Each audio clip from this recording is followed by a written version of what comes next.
Good morning to B Church. Great to be together. Good morning to everybody else joining us as well. We're very happy to adopt you this morning. So I'll just get the thumbs up. Are we on? Everyone happy? Good. Let's make a start. We are going to look at that passage that Pip just read to us. It's number 6 of the churches in Revelation, and we're in Philadelphia. Philadelphia is another one of these big affluent areas that we've been talking about, these major cities. It had fertile ground for growing things, so it was very rich. It had a big wine trade, apparently. Like these cities and areas we've been looking at, they were heavily influenced by Roman rule and religion. And like most of these cities, again, they had a large Jewish population. Unlike Sardis last week, though, or more like Smyrna a couple of weeks back, this caused the church big problems.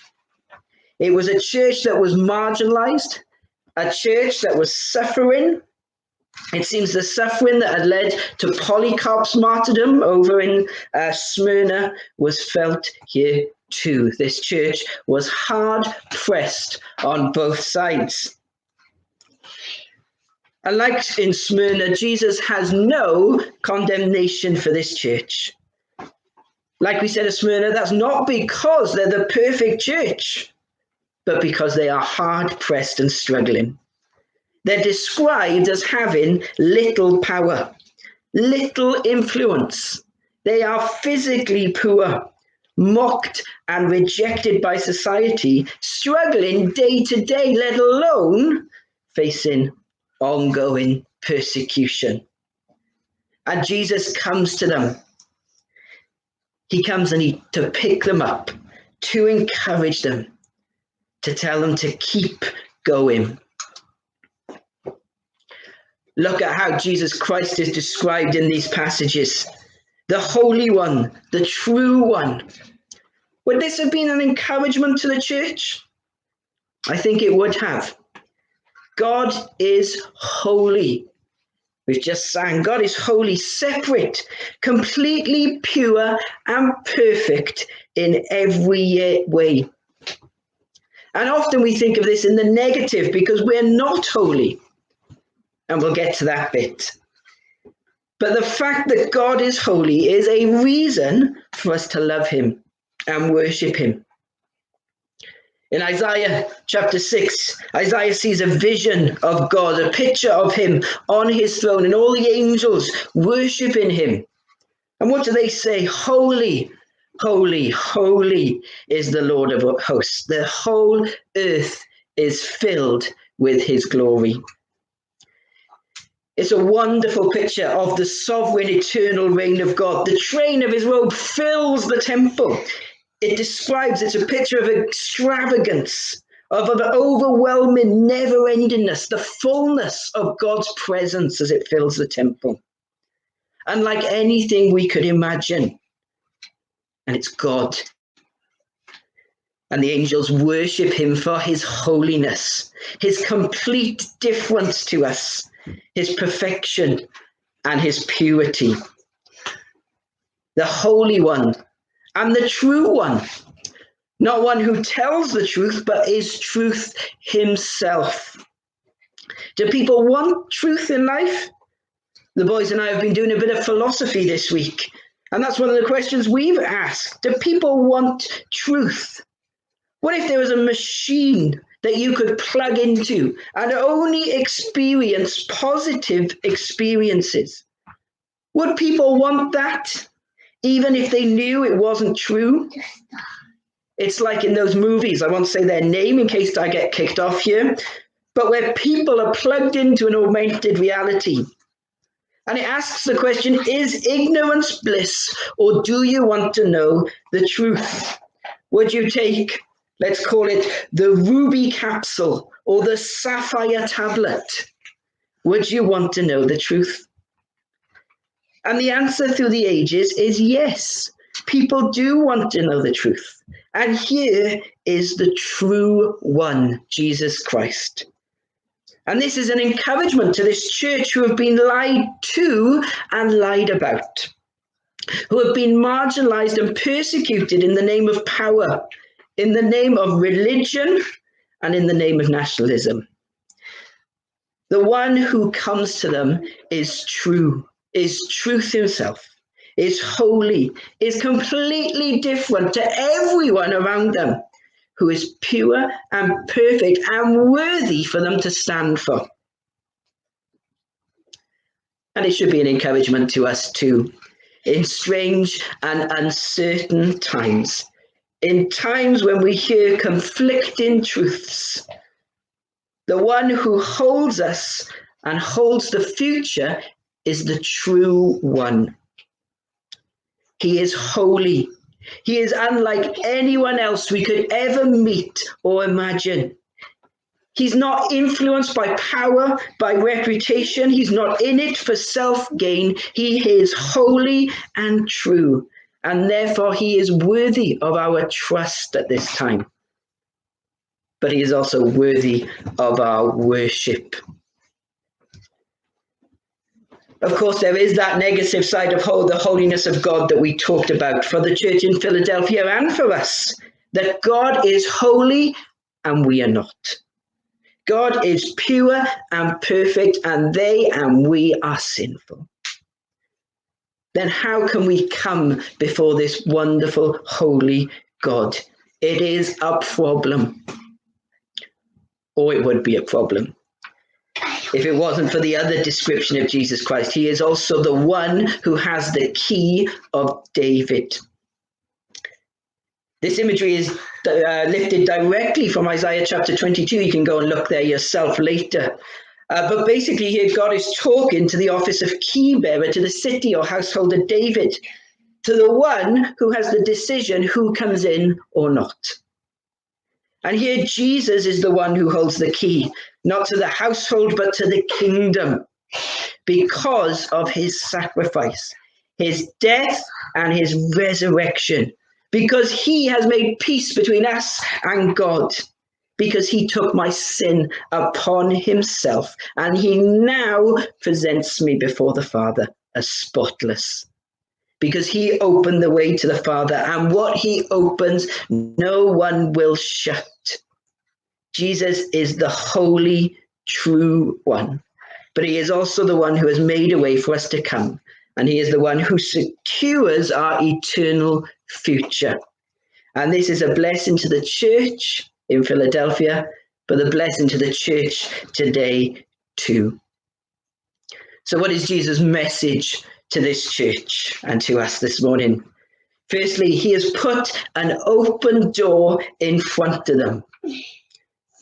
What does this mean? It could just be a continuation of this description of Jesus Christ, a reassurance to this struggling church that their eternity is secured. They are marginalized. They've had the door of the synagogue slammed shut to them by the Jewish people. But Jesus welcomes them to an eternity that cannot be closed on them, that no one can take away. But there's also another meaning for open door in Scripture. We hear it a lot. Paul in Colossians 4:3 asks the church to pray that God may open a door for us to the word. In 1 Corinthians 16:9, Paul says he will stay in Ephesus. Why? Because a wide door for effective work has been opened to him, to me. Perhaps Jesus is also saying to this church that he has set before them an open door, an opportunity for them to stand for him and proclaim his gospel. Even in their little power, Jesus gives them an opportunity for their lampstand to shine for him. One writer said, Christ holds the key to earthly opportunity as well as to heavenly glory. You see, the challenge for the church in Philadelphia and for us today is that in the face of hardships, it's easy to look internally. It's easy to slip into survival mode. But actually, in these times, Jesus gives us opportunity to stand for him, to let our lampstand shine. For us, at this moment, ironically, our open door might be a closed one. While our doors are closed, there is still an opportunity to stand for Jesus Christ, to be a witness by continuing to trust whilst everyone else panics, to show the love of Jesus to others when others are concerned with self, and to have some answers to hard questions which will come at the end of this. An open door to stand for Jesus Christ in tough times. Secondly, he also tells the church in Philadelphia that he will keep them from the hour of trial that is coming on the world. What on earth does this mean? I told you at the start of this series of Revelation that we weren't going to go near the different interpretations of the millennium.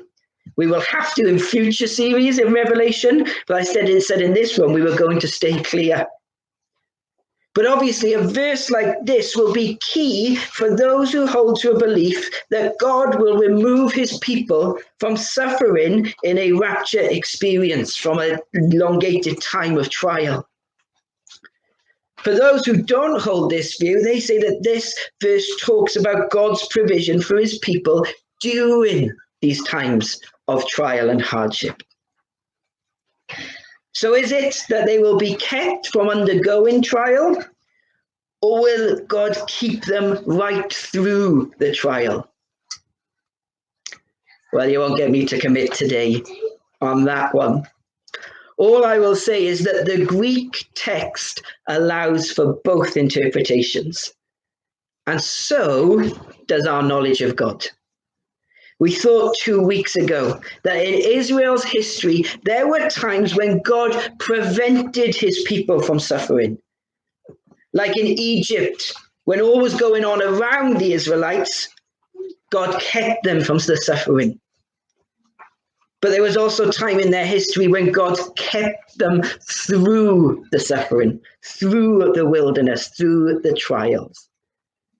The message to the church is this, that God saves his people, whether that is through protection or through provision. He saves his people. And of course, he saves them into eternity, which is the final thing that Jesus says to the church here. The reward here is to the one who conquers, to be made a pillar in the temple of God. Never shall he go out of it, and written on him the name of God and the name of the city of God, the New Jerusalem. To understand this, we need to understand Philadelphia a little more. I said its wealth came from fertile ground which it enjoyed. What it did not enjoy was the reason it was fertile, that it was volcanic. And because of this, the threat of danger, of volcano, of earthquake was ever present. And the city had been devastated by one such earthquake previously. During this time, the Roman Emperor Tiberius had been generous in helping them rebuild the city. He'd given them relief from paying taxes to Rome for an extended period. And because of this, the leaders decided to honor the emperor by renaming the city. They called it Neo-Caesarea, the new Caesarea. But this name didn't stick. Here's an example I thought I would never give, but Cardiff City Football Club a few years ago got a new owner, an Asian owner. The football team are called the Bluebirds and have historically played in a blue kit. But because red is a lucky colour in Asia, the owner changed the kit colour. No one at the top of the club argued because he was the one footing the bill. But the fans revolted. They felt they'd had their history and their identity robbed. So eventually the kit changed back. And here it was similar. The name didn't stick and it was changed back to Philadelphia. But the feel of the city, and particularly the church now, there was this constant feeling of uncertainty. They had no change and they had no devastation. They were always looking over their shoulder to see what trouble was coming next. And here, Jesus says to the one who conquers, you will be a pillar in the house of the Lord, an unmovable pillar, a constant, fixed place, permanently in the presence of God. He is telling them that their eternity is secured. It's a big yes to David's request in Psalm 27. One thing I ask of the Lord, that I may dwell in the house of the Lord all the days of my life, to gaze upon the beauty of the Lord. Philadelphia, yes, this is what those who endure, those who conquer, are promised. Sorry, I lost you for the end of the sermon there, and it really was just the end, the last minute. So we're calling this the missing minute. I was talking about Jesus' promise to the church of Psalm 27, that one thing that they would ask of the Lord is that they would dwell in the house all the days of his life, to gaze upon the beauty of the Lord. That's what David had asked. And that's what Jesus was saying was the promise to Philadelphia, their eternal future secure. And the new name of this city, God's name himself, the new name, the new Jerusalem, doesn't rob them of their identity or history, but it assures them of their identity in Jesus Christ and assures them of their future, that they are citizens of heaven and that no one can take that away from them. You see, the message to this struggling church was Jesus is holy and true, worthy of our trust and worthy of our worship, and that their future was secure because of him and in him, and no one could take that away from them. It's not a bad message for us at the moment either. Jesus is the true Holy One, worthy of our trust in the hardest and strangest of times, and worthy of our worship. And that in him we have a secure hope for the future.